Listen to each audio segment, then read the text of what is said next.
Halo, perkenalkan nama saya Erik Orlando Kencem, NIM 2402 1126 0031 dari kelas struktur database. Pada video kali ini saya akan menjelaskan tentang project saya, yaitu portal kepegawaian Satpol PP Kabupaten Minahasa Selatan. Jadi ada yang pertama itu latar belakang.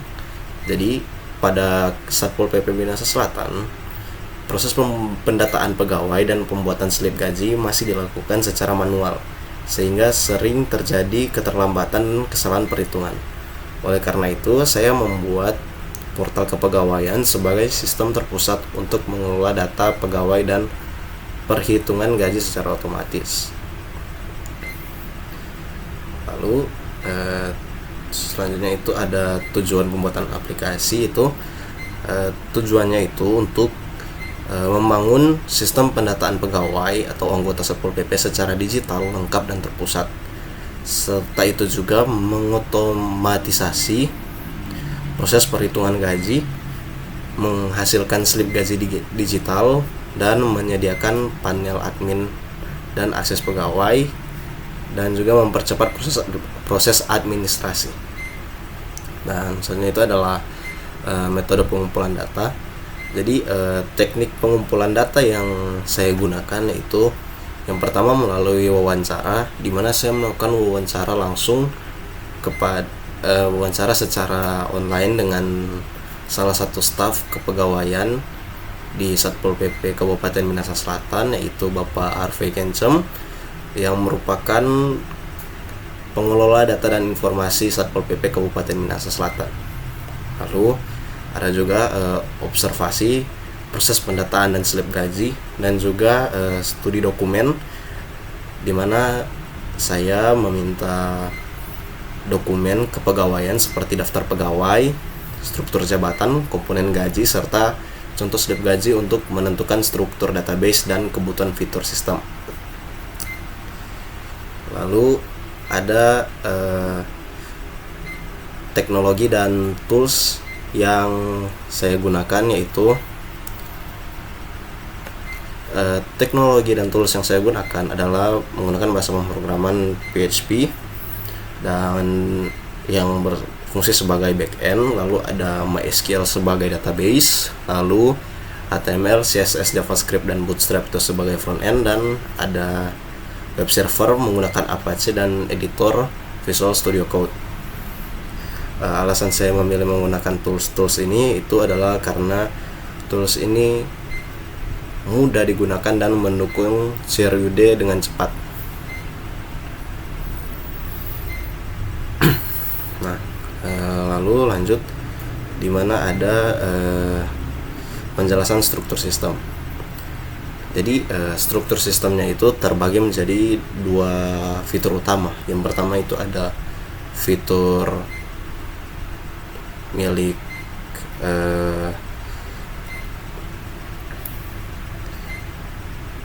itu adalah fitur utama milik pegawai, yaitu berupa fitur login pegawai, di mana pegawai melakukan login dengan akun pribadi untuk mengakses data mereka secara aman.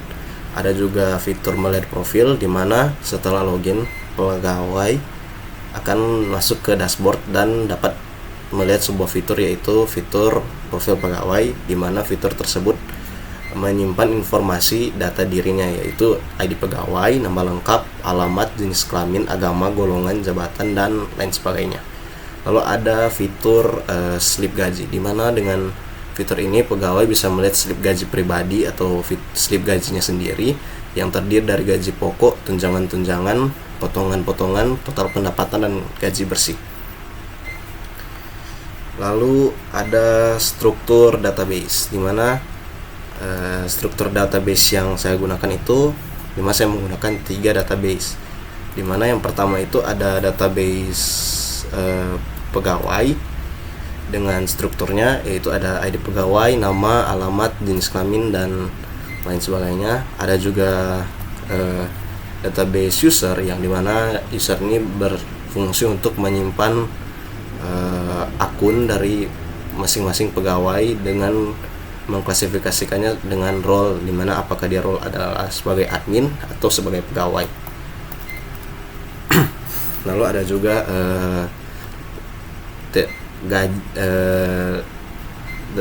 tabel gaji, yang mana ini menyimpan data terkait gaji-gaji milik masing-masing pegawai.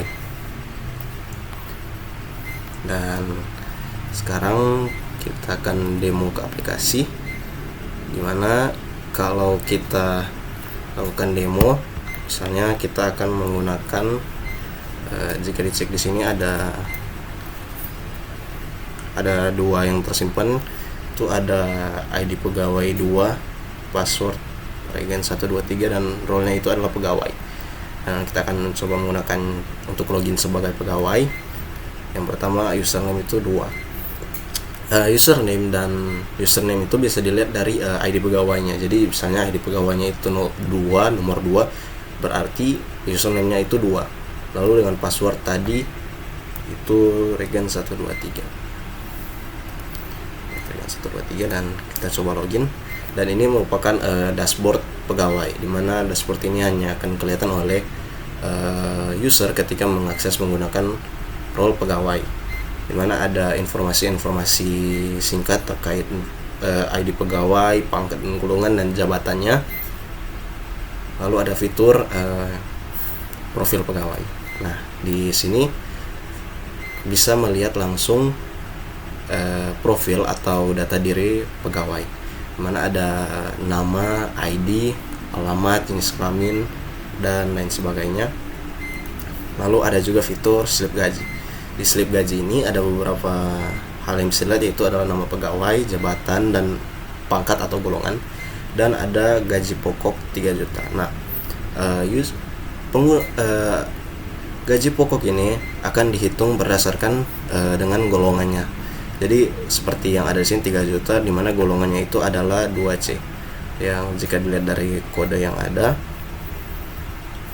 ya ini golongan, di mana case 2C, return 3 juta. Nah, jadi jika misalnya admin mengisi data dengan memasukkan gaji, dengan memasukkan golongannya itu 2C, maka sistem otomatis akan membuat gaji pokoknya itu 3 juta. Lalu ada tunjangan istri, di mana sistem perhitungan tunjangan istri itu akan melakukan beberapa hal terlebih dahulu. Jika dilihat dari kodenya itu, tunjangan istri itu di mana akan dilakukan verifikasi terlebih dahulu. Jadi pegawai status kawin, dia harus sama dengan kawin. Jadi misalnya jika dicek dari table data yang tersimpan di database, bisa dilihat di sini itu ada keterangannya itu status kawinnya itu kawin. Jadi dengan cara itu sistem akan memverifikasi apakah dia sudah menikah atau belum, dan jika dia sudah menikah, dia akan mendapatkan tunjangan istri, yaitu sebesar gaji pokok dikali 0,10 atau 10% dari gaji pokok yang ada. Dan kemudian juga ada tunjangan anak. Nah, tunjangan anak ini sifatnya itu dia akan menghitung berapa banyak jumlah anak yang ada, dengan maksimal jumlah itu ada 3. Jadi per anak itu dikali dengan 2%. Jadi misalnya itu jumlah anaknya itu seperti yang tersimpan di data sini ada sebanyak 3. Nah, dimana sistemnya itu akan menghitung dimana 3 dikali 0,2 atau 2%, dan dikalikan lagi dengan gaji pokoknya. Jika lihat dari kodenya itu seperti ini. Dan ada tunjangan lain sebesar 500.000. Dan akan ada total pendapatan. Nah, total pendapatan ini akan dihitung secara otomatis dengan menjumlahkan gaji pokok, tunjangan istri, tunjangan anak, dan tunjangan lain. Lalu ada potongan THT. Nah, di potongan THT ini dia akan dihitung seperti dengan jumlah berapa persen yang tertera di sini, dimana 3,25% ini akan dihitung total jumlah potongan THT-nya itu dihitung berdasarkan misalnya gaji pokok 3 juta, dia akan dikali dengan 3,25%. Maka hasilnya seperti ini. Potongan pensiun juga sama, dimana dia akan dihitung dengan cara gaji pokok dikali 4,75%.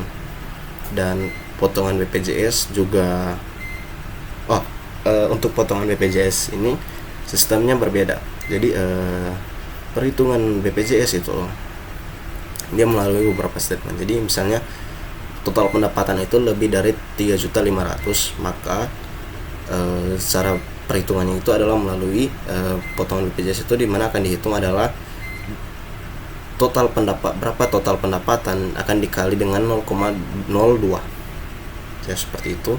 Dan ada potongan PPh 21 5%, dimana ini dihitung dengan total pendapatan. Jadi total pendapatan dikali 5%, dan pada total potongan ini merupakan jumlah dari seluruh total potongan yang ada, dan gaji bersih ini adalah pengurangan dari total pendapatan dikurangi dengan total potongan. Lalu sekarang lanjut ke fitur admin. Jadi kalau kita login menggunakan username dan password admin, akan muncul tampilan dashboard seperti ini, dimana ada dashboard total pegawai sesuai dengan jumlah data yang tersimpan di tabel pegawai. Di sini ada sebanyak 4, maka yang ditampilkan itu 4. Lalu ada total penggajian, dimana total penggajian ini merupakan perhitungan total atau jumlah dari seluruh total pendapatan yang ada di gaji pokok, di tabel gaji. Jadi perhitungannya itu melalui ini. Jadi total pendapatan semua data yang ada di sini akan dijumlahkan, dan jumlahnya itu ini. Lalu ada periode aktif, dimana ini aktif secara real time atau mengikuti waktu asli yang ada. Lalu ada juga daftar pegawai, dimana ini berdasarkan tabel pegawai, dan ada daftar slip gaji, ini juga berdasarkan tabel gaji.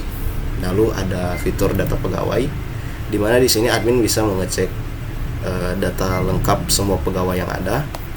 Lalu ada fitur tambah pegawai. Di fitur ini admin bisa menambahkan data pegawai yang baru. Misalnya jika menambahkan data itu dengan alamat misalnya Manado, tidak bisa, sebentar. Dengan alamat Paku Ure 1, dengan jenis kelamin laki-laki, agama Kristen, pangkat dan golongannya itu penata muda 3C. Lalu jabatan di sini itu pengatur, dan status perkawinan kawin, jumlah anak itu 3. Misalnya password akun itu HV123, dan simpan data pegawai. Nah, di sini akan langsung muncul data pegawai yang baru dengan nama Harvey, alamat Pakure 1, jenis kelamin laki-laki, agama Kristen, kebangsaan Indonesia, pangkat golongan penata muda atau 3C, dan seterusnya. Lalu ada fitur daftar slip gaji, tapi ini sudah bisa dilihat. Kalau daftar slip gaji ini dia berdasarkan apa data yang tersimpan di database. Di sini baru ada 3 data yang tersimpan, jadi yang ditampilkan hanya 3 ini saja. Lalu masuk ke tambah slip gaji. Nah, tadi kita menambahkan data pegawai dengan nama Harvey, di mana ID pegawainya itu kalau tidak salah tadi 5, dan generate slip, dan muncul ya nama pegawai Harvey, jabatan pengatur, pangkat atau golongan penata muda atau 3C, di mana datanya sudah muncul langsung, di mana ini dihitung secara otomatis melalui sistem di bagian gaji controller ini, di mana semuanya itu dihitung secara otomatis. Dan jika kita melihat di sini ya sudah diperbarui, di mana daftar gaji slip gaji itu sudah bertambah 1 list lagi baru, yaitu Harvey. Dan jika kita ke dashboard, jumlah total penggajiannya juga itu meningkat, naik karena ada data baru yang masuk. Begitu juga dengan total pegawainya juga sama. Lalu ya sudah, sekian dari saya. Terima kasih, dan saya harap website ini dapat berguna untuk administrasi dan lebih efisien lagi dalam penggunaan pekerjaan Satpol PP di Kabupaten Minahasa Selatan, serta mungkin nanti akan ada beberapa tambahan mungkin dari aplikasi ini, mungkin seperti saran pengembangannya itu seperti menambahkan integrasi absensi online dan ekspor data ke Excel atau PDF.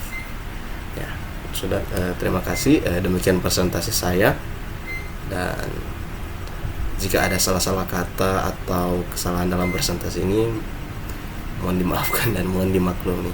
Sekian, terima kasih. Selamat malam.